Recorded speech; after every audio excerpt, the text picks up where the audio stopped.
हर खबर पर होगी आपकी पकड़। डाउनलोड कीजिए एबीपी लाइव ऐप।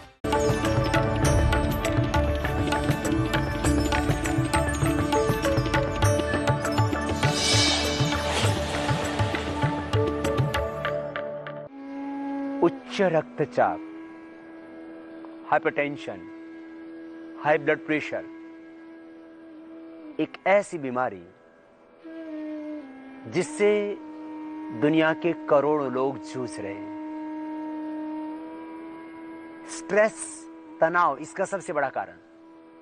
यद्यपि हाइपरटेंशन हार्ट की प्रॉब्लम से भी रिलेटेड है, किडनी की प्रॉब्लम से भी रिलेटेड है। तनाव के बढ़ने से वंशानुगत रूप से भी बहुतों को यह प्रॉब्लम होती है। तनाव से, वंशानुगत रूप से, हार्ट की प्रॉब्लम होने से, किडनी की प्रॉब्लम होने से, और कई बार कोई प्रॉब्लम नहीं होती किसी आदमी को और फिर भी हाई बीपी हो जाता है। हाइपरटेंशन के लिए अभी तक पूरी दुनिया के अंदर कोई भी दवाई इसको परमानेंट क्योर करने के लिए नहीं खोजी गई। एलोपैथ के क्षेत्र में, आयुर्वेद में तो है ऐसी दवा, परंतु दवाओं से आप किसी बीमारी से शायद ही छुटकारा पाएं। और यदि है कोई दवा तो भी यदि बिना दवा के आपकी बीमारी मिट सकती है तो इससे अच्छी और बात क्या हो सकती है। हाइपरटेंशन के बारे में मैं कह सकता हूं कि अभी तक हमने देश के लाखों लोगों को प्रत्यक्ष रूप से और करोड़ों लोगों को अप्रत्यक्ष रूप से मुक्त कराया है। क्योंकि टीवी पर ही देख करके आस्था के माध्यम से ही देश के करोड़ों लोगों ने इस इलेक्ट्रॉनिक मीडिया का यह फायदा तो उठाया कि हाइपरटेंशन, डायबिटीज, एस्थमा, हार्ट के प्रॉब्लम जैसे रोगों को घर बैठे लोगों ने मिटाया। आजकल बड़े आदमी की शानें बन चुकी हैं कुछ बीमारियां, हाई बीपी, डायबिटीज, हार्ट की प्रॉब्लम, फिर चिंता और तनाव से और ज्यादा बढ़ने से फिर आर्थराइटिस। एक एक व्यक्ति को 10-10, 20-20 बीमारी एक साथ लगी है।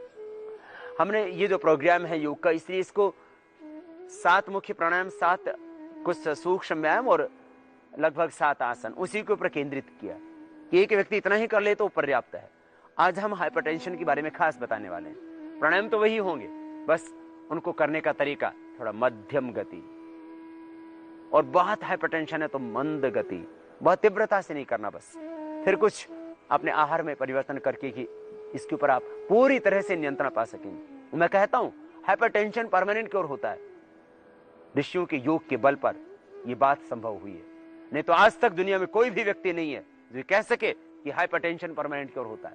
लेकिन हमने इस बात को अनुभव किया, और 1-2 व्यक्तियों पर नहीं, हजारों लोगों पर तो प्रत्यक्ष रूप से उनके तो डेटा है हमारे पास में, और लाखों लोग अप्रत्यक्ष रूप से अपने घरों में ही बैठे बैठे ठीक हुए। रोज सैकड़ों ऐसे पत्र आते हैं, लगभग 500 पत्र आते हैं। उनमें से रोज कुछ ऐसे पत्र होते हैं जरूर जो लोग ये कहते हैं समझे हाइपरटेंशन हमारा परमानेंट क्योर हो गया। 15-20 साल से जो जूझ रहे थे, वंशानुगत रूप से जिनको बीपी था, हाइपरटेंशन था, वे क्योर हो चुके हैं। बस थोड़ा सा खान पान में परिवर्तन करना पड़ता है।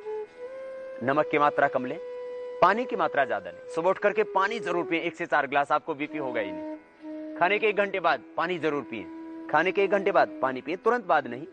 बहुत ज्यादा रुक्ष भोजन है तो थोड़ा बहुत बीच में पानी ले सकते हैं, लेकिन आजकल शायद कम से कम शहरी क्षेत्रों में तो ये बात नहीं रह गई है कि आदमी को इतना रूखा भोजन मिले कि वो चटनी से रोटी खा रहा है। तो उस वक्त जो है वो हमारे भारतीय संस्कृति में भोजन करने से पहले आचमन किया जाता है, 3 घूंट पानी पिया जाता है। यदि रुक्ष भोजन हो तो बीच में थोड़ा सा पानी लिया जाता है, वो औषध का काम करता है। और भोजन के अंत में पानी को विष तुल्य माना गया है। ये हमारी भारत की संस्कृति में हमें पहले से ही सिखाया जाता है। इसलिए खाने के 1 घंटे बाद पानी पीना, सुबह उठ करके पानी पीना। दिन भर यदि गर्मी की ऋतु है तो 3 से 4 लीटर पानी पी लेना, आप कभी बीमार होंगे नहीं। पानी जरूर पीना चाहिए। पानी की मात्रा कम होने से हाइपरटेंशन होता है, किडनी खराब होती है और दूसरी प्रॉब्लम शरीर में आती है। इसलिए पानी की मात्रा ठीक रखें। और हाइपरटेंशन के लिए घरेलू उपचार भी, आप लौकी का जूस पिए सुबह उठ करके, बीपी नहीं होगा। बीपी, थायराइड की प्रॉब्लम, मोटापा, कोलेस्ट्रॉल, ट्राइग्लिसराइड, हार्ट की प्रॉब्लम, हीमोग्लोबिन की कमी, भयंकर एसिडिटी, अल्सर तक की प्रॉब्लम अच्छी हो जाएगी। सुबह उठ करके लौकी का जूस, दोनों टाइम लौकी का जूस पी लीजिए, हाइपरटेंशन क्योर हो जाएगा आपका। घरेलू उपचार चेक करवाते रहना, धीरे धीरे गोलियां बंद हो जाएंगी। और तो और अभी बहुत से डॉक्टर भाई जो हाइपरटेंशन से पीड़ित थे, अब डॉक्टर को भी बीपी तो होता ही है ना, उसको भी स्ट्रेस है, उसको भी तनाव है। हाइपरटेंशन डॉक्टरों का भी हमने ठीक किया है, होता ही है ना। डॉक्टर या वो भी तो एक इंसान है। अब डॉक्टर का पेट बढ़ेगा तो उसको भी कपालभाति करना ही पड़ेगा। डॉक्टर को डायबिटीज है तो उसको कपालभाति करना पड़ेगा, उसका वेट बढ़ा हुआ। देखिए, जो भी व्यक्ति स्वस्थ रहना चाहता है, वो डॉक्टर हो, इंजीनियर हो, साइंटिस्ट हो, पीएम हो, सीएम हो, प्रेसिडेंट हो, जो भी स्वस्थ रहना चाहता है उसको योग करना पड़ेगा। बिना योग के कोई दुनिया में स्वस्थ रह ही नहीं सकता। और योग नाम केवल एक्सरसाइज का ही नहीं, योग एक संपूर्ण जीवन पद्धति है। योग एक जीवन जीने की राह। युक्ताहार विहार से युक्त चेष्टा से कर्मसु युक्त स्वप्नावबोध से योग भवति दुखा। योग माने जीवन में संतुलन, विचारों में, भावों में, संवेदनाओं में, खान पान में, दिनचर्या में संतुलन। तो प्राणायाम फिर साथ में जरूर करना, प्राणायाम खास हाइपरटेंशन के लिए। और फिर हम कुछ घरेलू उपचार और भी बताएंगे। प्राणायाम से हाइपरटेंशन परमानेंट क्योर हो जाता है। धीरे धीरे आप चेक करते रहना, किसी का 1 दिन में, किसी का 2 दिन में, किसी का 7 दिन में, किसी का 15 दिन में, किसी का 3 महीने में। इससे ज्यादा वक्त नहीं लगेगा। 1 दिन से लेकर के किसी का तो पहले ही दिन हाइपरटेंशन क्योर हो जाता है। शिविरों में आते हैं लोग, पहले ही दिन से बहुत से लोगों की गोलियां बंद हो जाती है। 1 दिन से लेकर के 3 महीने में लगभग सभी लोगों का बीपी क्योर हो जाता है, चाहे किसी भी कारण से बीपी हो। यहां तक कि उसमें जब बहुत ज्यादा बीपी होता है तो हम कुछ उसको घरेलू प्राकृतिक उपचार भी बताते हैं। माने किडनी खराब हो गई है, क्रिएटिनिन लेवल बढ़ गया, 8-10 आ गया, ब्लड यूरिया पहुंच गया 100-150, तो फिर उस वक्त थोड़ा सा उसको हम आयुर्वेदिक सारवार भी थोड़ी देते हैं, वो अलग बात है। परंतु मैक्सिमम लोगों का यदि किडनी फेल नहीं हुई है और किसी भी कारण से बीपी, किसी भी कारण से, कोलेस्ट्रॉल के बढ़ने से, ट्राइग्लिसराइड के बढ़ने से, हार्ट के प्रॉब्लम से, अस्थमा के कारण से और बहुत ज्यादा स्ट्रेस के कारण से, किसी भी कारण से बीपी और प्राणायाम से 100% आपका कंट्रोल तो हो ही जाता है पहले दिन से, बाद में क्या हो जाता है। धीरे धीरे चेक करते रहना, दवाइयां बंद हो जाएंगी और बाद में बीपी होगा ही नहीं। बहुत से लोग कहते हैं, बोले साहब जी बीपी की गोलियां बंद कर दी तो नुकसान हो गया, तो जिम्मेदार कौन? तुम बीपी की गोलियां खाते खाते पैदा हुए थे क्या, या बचपन से खा रहे थे तुम? जब पहले बीपी नहीं था, ऐसे नॉर्मल हो जाओगे तुम प्राणायाम के करने से। जैसे तुम पहले थे, बीपी होने से पहले जैसे तुम थे वैसे हो जाओगे। इसलिए बीपी परमानेंट क्योर होता है, ये बात हमने देखी, अनुभव की, इसलिए आपको बता रहे हैं। क्या करना? प्राणायाम सहज करना, जोर से प्राणायाम नहीं करना। देखो, आप भस्त्रिका, कपालभाति, बाह्य, अनुलोम विलोम, भ्रामरी प्राणायाम यदि जोर से करेंगे तो बीपी बढ़ेगा, और मध्यम गति से करेंगे तो ठीक होगा, और बिल्कुल ही धीरे करेंगे तो कुछ नहीं होगा। मान लीजिए आप बीपी और आप ऐसे बैठे बैठे हिलने ही नहीं देंगे शरीर को, तो भी गलत। मध्यम गति, मध्यम शक्ति से करना, यू जोर से नहीं करना, इससे बढ़ जाएगा। अनुलोम विलोम भी, कपालभाति भी ऐसे जोर से करेंगे तो बीपी बढ़ेगा। इसलिए धीमी गति से करना, धीमी गति से प्राणायाम करना। कैसे? दोनों हाथ घुटनों के ऊपर ध्यान मुद्रा में बैठ करके करना। ऐसे बैठने से बीपी ठीक होता है, ये पॉइंट भी है। ऐसे बैठने से बीपी ठीक होता है।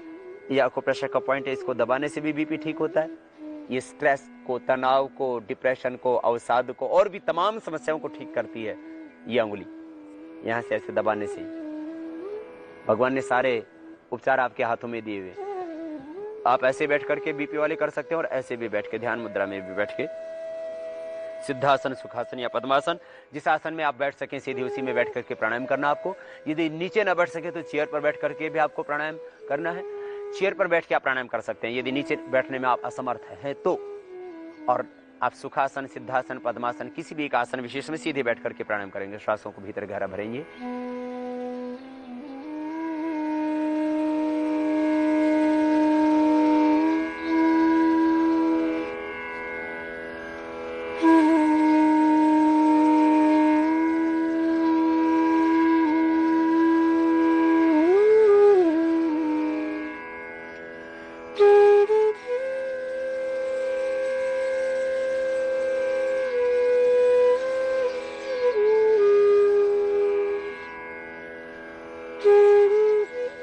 यूं नहीं करना, ऐसे नहीं करना। बीपी वाले पेशेंट बहुत तीव्रता से न करें, बस इतना ध्यान दें। लंबा गहरा सांस भरना, बाहर छोड़ना, सहज करना, और सांसों को भरते हुए पूरी श्रद्धा से, समर्पण के साथ, ब्रह्म का आह्वान करते हुए प्रभु ज्योति दो, शक्ति दो, साहस दो, धैर्य दो, विवेक दो, प्रज्ञा दो, ऊर्जा दो, आत्मविश्वास दो। भगवान से प्रार्थना करते रहो, प्राणायाम करते रहो। आदमी को बीपी होता क्यों है? भय से, चिंता से, तनाव से, असुरक्षा के भाव से। ये स्ट्रेस पैदा होने का कारण क्या है? नास्तिकता।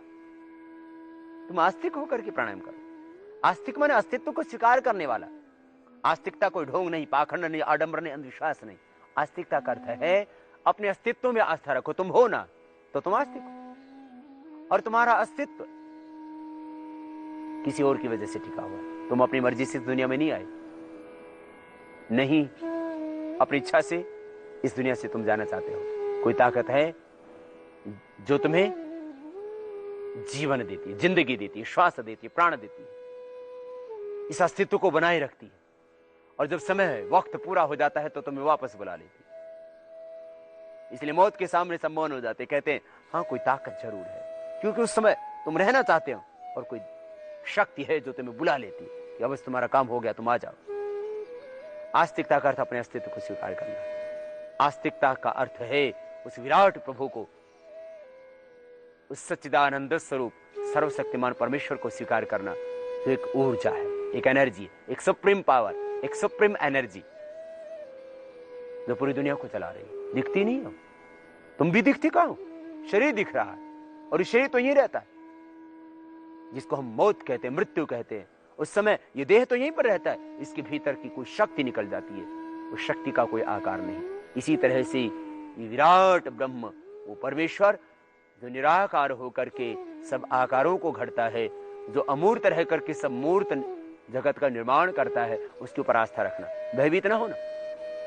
जो जिंदगी में होने वाला है वो होगा, उसको तुम टाल नहीं सकते। तुम पुरुषार्थ करके, तुम परिश्रम करके, तुम मेहनत करके अशुभ को टाल सकते हो। श्वासों को भीतर गहरे भरो और ये विचार करो, उस प्रभु की कृपा बरस रही है, उसका अमृत बरस रहा है, उसकी ज्योति, उसका ज्ञान बरस रहा है। इस भाव से करना, तो स्ट्रेस, ये तनाव, ये आपाधापी सब बंद हो जाएगी। हाय हाय भीतर की, तो बीपी ऐसे ही ठीक हो जाएगा। श्वासों को भीतर गहरे भरना, यूं भरा, यूं छोड़ दिया, ज्यादा ताकत नहीं लगाना, जितना भर सके धीरे धीरे यूं गहरा भरना, बाहर छोड़ना। इस तरह से 2 मिनट कर लेना। अभी तक आप योग के बारे में ही सुनते रहते थे कि जिनको बीपी है, जिनको हार्ट की प्रॉब्लम, उनको योग नहीं करना। न जाने कहां से भ्रांतियां पैदा कर देते हैं लोग। पहली बात तो यह कि योग के नाम पर एक भ्रांति, आसनों को योग मान लिया था लोगों ने। आसन तो योग का एक अंग है, अष्टांग योग भी संपूर्ण योग नहीं है, यह भी गलतफहमी में मत रहना। महर्षि पतंजलि ने योग को तो शुरू किया, अथा योगानुशासनम योगश्चित्त वृत्ति निरोध, और समापन किया पुरुषार्थ शून्य नाम गुणानाम प्रतिप्रसव कैवल्यम स्वरूप प्रतिष्ठित शक्ति रीति। इसमें अष्टांग योग भी एक प्रक्रिया है। यम नियम आसन प्राणायाम प्रत्याहार धारणा ध्यान समाधयः अष्टवंगानि। योगांग अनुष्ठानात् शुद्धिक्षय ज्ञान दीप्ति अविवेक ख्याति, ये भी एक उपाय है अष्टांग योग का, क्लेशों को मिटाने के लिए, विवेक ख्याति की स्थिति को पाने के लिए, अशुद्धि के क्षय के लिए। अहिंसा सत्यस्तेय ब्रह्मचर्य परिग्रह यमः शौच संतोष तपस्वाध्याय ईश्वर प्रणिधानानि नियमः स्थिर सुखमासनम प्रयत्न शैथल्य अनंत समापत्तिभ्याम ततो द्वंद्व अनभिघातः श्वास प्रश्वास गति विच्छेदः प्राणायामः। और इसके बाद में सविषय संप्रयोग चित्त स्वरूपानुकार विन्द्रियाणां प्रत्याहार देशवंत चित्तस्य धारणा तत्र प्रत्येक तानता ध्यानम तदेवार्थमात्र निर्भासम स्वरूप शून्यमेव समाधि। ये अष्टांग योग भी एक प्रक्रिया है। ऐसी योग में मुख्य रूप से आपको जो लाभ देता है आरोग्य की दृष्टि से, वो आसन नहीं। आसन तो सामान्य आपके जॉइंट्स को अच्छा रखते हैं, कुछ हड्डियों के रोगों में, और